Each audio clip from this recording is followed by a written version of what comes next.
14 నుండి ఈ రోజు వరకు కూడా ఎన్ని వర్షాలు పడ్డా కూడా ఒక చెరువు కుంట తెగుతలేదు. కారణము మిషన్ కాకతీయ కేసీఆర్ గారు తీసుకున్నటువంటి అది గొప్ప నిర్ణయాలు ఒకటి, అదొక నిర్ణయం. కాకతీయులు అగ్రవర్ణాలు కాదు, రెడ్డి రాజులు కాదు, వెల్మరాజులు కాదు, కమ్మరాజులు కాదు, బ్రాహ్మణుల కాదు. వాళ్ళు వెనుకబడ్డ తరగతుల నుండి వచ్చినటువంటి ఒక సామాజిక వర్గం అని చరిత్రకారులు చెప్తున్నారు. ఈ రేవంత్ రెడ్డికి ఎవరు సలహాలు ఇస్తారో నాకు అర్థమైతే లేదు. Perverted brains probably. కాకతీయులండి, చరిత్ర తెలవాలి, హిస్టారికల్ రీజన్స్ ఉన్నాయి.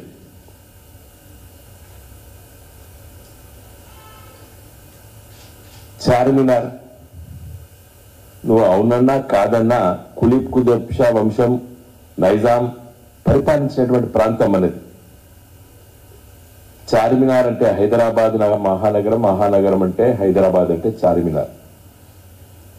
అదొక సినోనిమ్ అయిపోయింది. అంటే చార్మినార్ హైదరాబాద్, హైదరాబాద్ చార్మినార్ అనేది. అది కూడా ఒక చారిత్రాత్మక కట్టడం కాబట్టి, పురాతనమైన కట్టడం కాబట్టి, ఒక హిస్టారికల్ పర్స్పెక్టివ్లో మరి ఆ గేట్వే, మనం బాంబేలో గేట్వే చూస్తాం, బ్రిటిష్ వాళ్ళు కట్టింది. అది పెట్టలేదు కేసీఆర్. ఏ గేట్వే పెట్టిండు? మన పూర్వీకులు 800 సంవత్సరాల క్రితం తెలంగాణ గడ్డపైన పరిపాలించినటువంటి ఒక గొప్ప వంశము, ప్రజా సేవ చేసిన వాళ్ళు. నువ్వు మన చెప్పినావు సాకల ఐలమ్మ గురించి, అయితే అంత గొప్ప స్త్రీ. ఎస్, పోరాట యోధురాలు. ఎవరు వ్యతిరేకంగా పోరాటింది ఆ రోజు? పెత్తందారుల వ్యతిరేకంగా, భూస్వాములకు వ్యతిరేకంగా, విష్ణు రామచంద్రారెడ్డికి వ్యతిరేకంగా పోరాటం చేసినట్టు గొప్ప వనిత చాకల ఐలమ్మ గారు. That is different issue. నువ్వు ఒకదానికి మింగిల్ చేసి ఏం మాట్లాడుతున్నావు అర్థం కావడలేదు. నా దృష్టిలో రేవంత్ రెడ్డి గారి పైన ఇన్ఫ్లుయెన్స్ తెలంగాణ చరిత్రను మరిపించడానికి చేసే కుట్రలో భాగంగా మీ పైన అలాంటి ఆలోచనలు సూచనలు చేస్తున్నట్టున్నారు. ఇలా ప్రైడ్ ఆఫ్ తెలంగాణ అంటే తెలంగాణ గడ్డ పైన నుండి దక్షిణ భారతదేశాన్ని పరిపాలించినటువంటి ఒక రాజవంశం ఉన్నది అనే చరిత్రలో మరిపించడానికి చేసే కుట్రలో నీకు బహుశా ఆ సలహా ఇచ్చి ఉండి ఉంటారు. కాబట్టి ప్లీజ్ రిజెక్ట్ ఇట్. అయితే చరిత్రకున్నటువంటి దానికును ఎంబ్లమ్స్ కున్నటువంటి చరిత్ర, మన భారతదేశం ప్రభుత్వం ఉన్నటువంటి 3 సింహాలు, అవి సారనాథ్ స్తూపం, అది ఎవరు? అశోక చక్రవర్తి అని ఎంపరర్, అనే సామాన్య రాజు కూడా కాదు, ఒక సామ్రాట్. మరి దాని చరిత్రను మరిపిస్తాను. అశోకుడు పరిపాలించింది ఈ దేశాన్ని ఒక 2000 సంవత్సరాల క్రితం. అది బీహార్లో సారనాథ్లో దొరికింది. ఏది పురాత వస్తువు, దాన్ని తీసుకున్నాం. ఇలా మన నేషనల్ ఫ్లాగ్ 3 రంగుల జెండాలో ఉన్నది కూడా అశోక చక్రం. సో ఇవన్నీ తీసుకుంటాం. రేపటి తరం, రేపటి తెలంగాణలో పుట్టినటువంటి బిడ్డలు మా రాష్ట్ర సింబల్ చూస్తే అర్థం కావాలి, హిస్టారికల్ రీజన్స్ అర్థం కావాలి.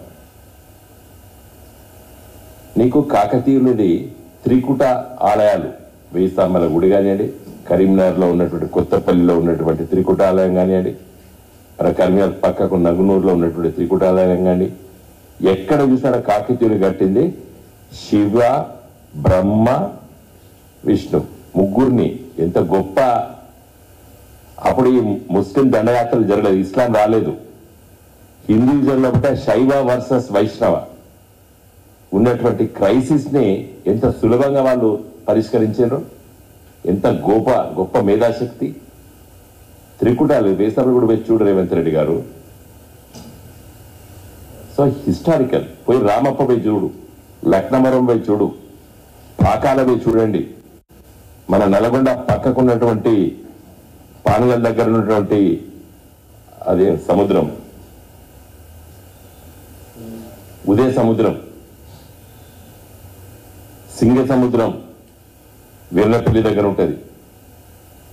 వాళ్ళకి చెరువుల పేర్ల సముద్రాల్లో పెట్టారు.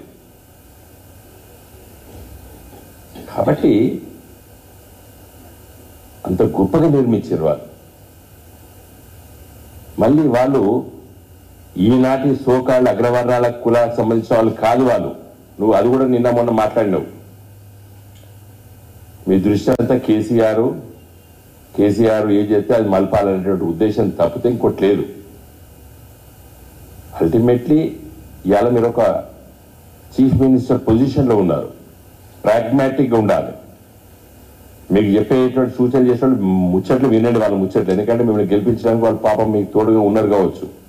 విని అది ఎంతవరకు రియాలిటీ, ఎంతవరకు కరెక్టు, వాళ్ళు చెప్పేది ఎంతవరకు ప్రాక్టికబిలిటీ ఉంటుంది. ఇంకోటి టీజీటీఎస్, అసలు దాని గురించి అది తెలంగాణ ఉద్యమ కాలంలో మీకు తెలియదు. అది తెలంగాణ ఉద్యమ కాలంలో ఒకట మేమందరం కూడా టీజీ అని రాసినట్టు మాట నిజమే. తర్వాత అదే పెడదాం అనుకున్నాం. కానీ టీఎన్ ఒక రాష్ట్రానికి ఉన్నది, త్రిపురలో ఒకటి గట్టే ఉన్నది, టీఆర్ఓ ఏదో ఉన్నది. టీజీ అంటే ఇది ఎక్కడదో అనుకుంటారు. టీఎస్ అంటే తెలంగాణ స్టేట్, ఒక రాష్ట్రము మాది, తెలంగాణ రాష్ట్రము మాది అని చెప్పుకోవడానికి టీఎస్ అని పెట్టడం జరిగింది. మీ సలహాలు దీనిపైన ఎవరిచ్చినా నాకు తెలుసు. మేమే పెట్టాము TG. You're not in the Telangana మూమెంట్లో లేవు. మా కార్లకు అన్ని కూడా రాసుకున్నాం. మేము ఉన్న విషయం చెప్తున్నాం మేము. కానీ రాష్ట్రం వచ్చిన తర్వాత టీఎన్ ఓ దగ్గర ఉన్నది, త్రిపురలో ఒకటి ఉన్నది. ఇవన్నీ ఇష్యూస్ ఉన్నాయి. మనకు ఆల్ఫాబెటిక్ లాగా ఉంటుంది. టీఎస్ అంటే తెలంగాణ రాష్ట్రము, తెలంగాణ స్టేట్ అని చెప్పుకోవడానికి రాష్ట్రం. సరే, ఇప్పుడు మీకు అధికారం ఉన్నది, మార్పులు చేర్పులు చేసుకునేటువంటి ఆ పవర్, ఎగ్జిక్యూటివ్ పవర్ ఉంది కాబట్టి నిర్ణయాలు తీసుకోండి. కానీ కరెక్ట్ నిర్ణయాలు కాదు. కానీ ఇది మాత్రము ఎంబలం మీద మాత్రము మీరు వెంటనే విరమించుకోవాలి. నేను కొండా సురేఖ గారు, వారు వరంగల్ ఈస్ట్ శాసనసభ్యురాలు. ఈ వరంగల్ ఫోర్ట్ కాకతీయులు నిర్మించినటువంటి గొప్ప ఏదైతే పరిపాలన చేసిర్రో, ఆ కోట నుండి పరిపాలించారో అది ప్రాతినిధ్యం వహిస్తుంది కొండా సురేఖ గారు. ఇంకొక మంత్రి గారు ఉన్నారు, సీతక్క గారు. వెనుకబడ్డ తరగతికి సంబంధించినటువంటి సామాజిక వర్గం నుంచి వచ్చినటువంటి కాకతీయ వంశం అది. రెడ్డి రాజులు, వెల్మ రాజులు, బ్రాహ్మణులు, కమ్మ రాజులు కాదు. ఒక అట్టడుగు వర్గాంచులు వచ్చినటువంటి పరిపాలన చేసినటువంటి వంశం కాకతీయ వంశం. అందుకోసం మీరు దాన్ని ముట్టుకోదని చెప్పి నేను మిమ్మల్ని రిక్వెస్ట్ చేస్తున్నాను. మీరు వినకపోతే డెఫినెట్గా we will make the people understand it. ప్రజల్ని, యువకుల్ని, హిస్టారియన్స్ని, హిస్టారికల్ పర్స్పెక్టివ్ ఉంది దీంట్లో, చరిత్ర ఉన్నది. నాకైతే అనుమానం ఉన్నది రేవంత్ రెడ్డి గారు మీ పైన, maybe you might be under the influence of Andhra leaders. ఎందుకంటే ఆ మేధావి వర్గం ఇప్పటికి తట్టుకుంటలేదు. ఆంధ్ర ప్రాంతంలో ఉన్నటువంటి ఒక వర్గం ఇప్పటికి తట్టుకుంటలేదు. తెలంగాణ విడిపోవడము, హైదరాబాద్ మహానగరము, తెలంగాణ రాజధాని, ఇప్పటిదాకా ఉమ్మడి రాజధాని అన్నది ఇంకొక 4 నెలలు అయితే అది ఒక తెలంగాణ సొంత రాజధాని అవుతుంది. ఇప్పటికి కొన్ని శక్తులు ఉన్నాయి. ఈ 10 సంవత్సరాల పట్ల కేసీఆర్ గారి పరిపాలన పట్ల ఇరిటేషన్స్ క్రియేట్ చేయలేదు మేము. కాబట్టి వాళ్ళు నోరు మూసుకొని కూర్చున్నారు. ఇలాంటి ఇరిటేషన్స్ క్రియేట్ చేసి మళ్ళీ ఇద్దరి మధ్య వైషమ్యాలు పెంచడానికి కూడా ప్రయత్నం చేస్తారు. ఎందుకంటే అలాంటి కుట్రదారులు ఇలాంటివి చెప్తా అంటారు. ఇంకోటి ఏంటంటే వాళ్ళకు ఉన్నటువంటి ఆలోచన తెలంగాణ చరిత్రను మరిపించాలి. తెలంగాణ ప్రజలకి, తెలంగాణ పిల్లలకి, తెలంగాణ యువకులకి, తెలంగాణ ప్రాంతంలో ఉన్నటువంటి వాళ్ళకి తెలంగాణ చరిత్రను మరిపించాలని చెప్పి ఆలోచన చేస్తున్నాం. అందుకోసమే 1956లో తెలంగాణ ఆంధ్రప్రదేశ్ రాష్ట్రంలో కలిసిన తర్వాత చంద్రబాబు నాయుడు గారు ముఖ్యమంత్రిగా ఉన్న సందర్భంలో ప్రణయ్ భాస్కర్ హనుమకొండ శాసనసభ్యులు తెలంగాణ పదం మాట్లాడదా ఆనాటి స్పీకరు గర్జించడు తెలంగాణ పదం మాట్లాడద్దన్నాడు యనమల రామకృష్ణుడు గారు. అప్పుడు మీరు తెలుగుదేశం నాయకుడు, మీరు మీ పార్టీకి సంబంధించిన చంద్రబాబు నాయుడు ఆ రోజు ఆ విధంగా ప్రవర్తించాడు. ఇప్పుడు కూడా అలాంటి ఆలోచనలు ఇంకా కొనసాగుతున్నాయి. కాబట్టి తెలంగాణ రాష్ట్ర ఎంబ్లంలో ఉన్నటువంటి తెలంగాణ కాకతీయ తోరణం గేట్వే చార్మినార్ ఈ రెండింటినీ మీరు ముట్టుకోదని చెప్పి కోరుతున్నాను. ఈ ఇద్దరు మంత్రులు, ముఖ్యంగా మిగతా మంత్రులందరూ కూడా చెప్తున్నాను, పొన్న ప్రభాకర్ కానివ్వండి, శ్రీధర్ బాబు గారు కానివ్వండి, లేకపోతే పొంగిరెడ్డి శ్రీనివాసరెడ్డి గారు కానివ్వండి, తర్వాత తుమ్మల గారు కానివ్వండి, ఇంకెవరున్నారు, మన బట్టి విక్రమార్క కానివ్వండి, దామోదర్ రాజనరసింహ గారు కానివ్వండి, జూపల్లి కృష్ణారావు గారు కానివ్వండి, కోమటిరెడ్డి వెంకరెడ్డి గారు కానివ్వండి, ఉత్తమ్ కుమార్ రెడ్డి గారిని నేను వీళ్ళందరినీ కోరుతున్నట్టే మీ క్యాబినెట్ రేవంత్ రెడ్డి గారు ఈ ప్రతిపాదన తీసుకొస్తే దాన్ని డిఫర్ చేయండి, దాన్ని రిజెక్ట్ చేయండి. థ్యాంక్ యూ అన్నాడు.